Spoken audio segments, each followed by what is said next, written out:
Hello friends, હું છું ચેતના વાવડિયા રેસીપીમાં તમારું સ્વાગત કરું છું. આજની મારી રેસીપીનું નામ છે પનીર મસાલા. તેના માટે મેં આ 150થી 200 ગ્રામ જેટલું પનીર છે એના પીસ કરેલા છે. હવે આ પનીરને આપણે સૌથી પહેલાં મેરિનેટ કરવાનું છે.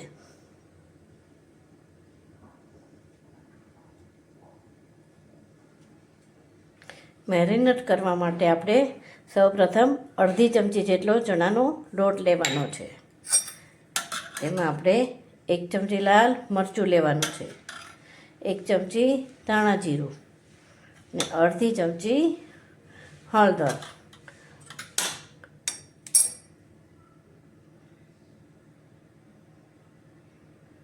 હવે આપણે તેમાં 2 ચમચી દહીં નાખવાનું છે અને સ્વાદ મુજબ થોડું મીઠું નાખીશું.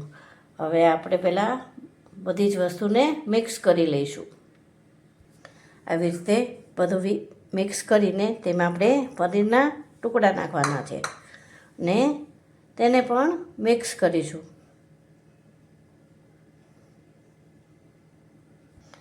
આવી રીતે પનીરને મિક્સ કરીને તેને 5થી 10 મિનિટ માટે રહેવા દેવાનું છે.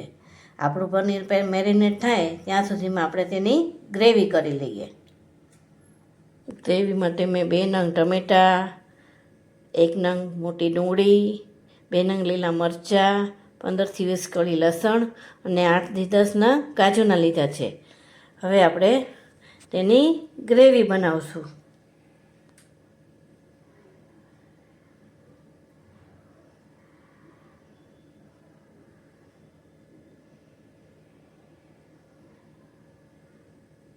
હવે ગ્રેવી માટે મેં આ બધી જ વસ્તુને મિક્સર જારમાં લઈ દીધી છે. હવે આપણે તેને ક્રશ કરીશું. તો હવે આપણી ગ્રેવી પણ તૈયાર થઈ ગઈ છે.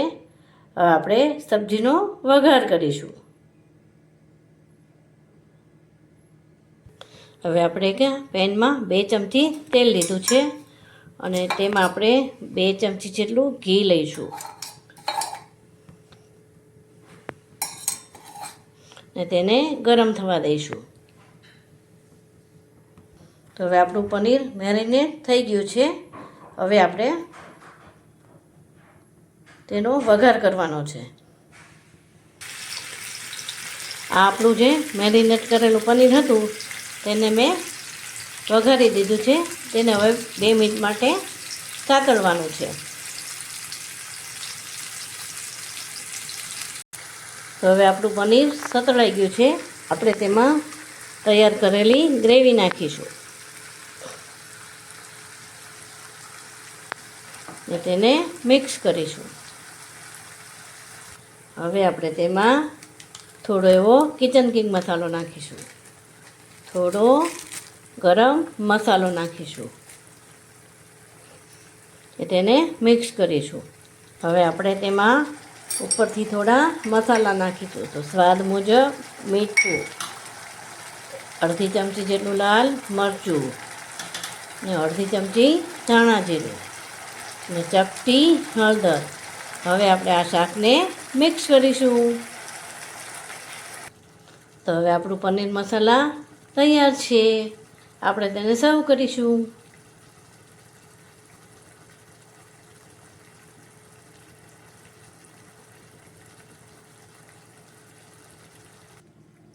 મારો વિડીયો ગમે તો તેને શેર, લાઈક ને સબસ્ક્રાઈબ કરજો. કમેન્ટ આપવાનું ભૂલશો નહીં. Thank you.